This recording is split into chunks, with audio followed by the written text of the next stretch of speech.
جو اللہ سے رو رو کر مانگتے ہیں انہیں مانگنے کے بعد رونے کی ضرورت نہیں پڑتی۔ انسان کتنا ہی گناہگار کیوں نہ ہو، اللہ تعالیٰ ہمیشہ اسے اپنا بندہ کہہ کر ہی پکارتا ہے اور مایوسی سے بچاتا ہے۔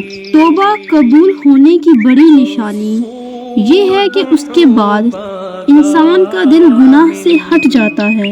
انسان کی طاقت اور بساط صرف اتنی ہے کہ وہ سانس لینے پر بھی اللہ کی مرضی کا محتاج ہے۔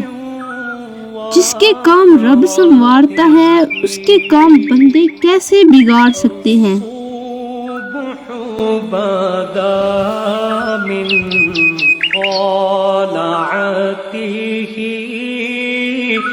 والليل دجى من وفرته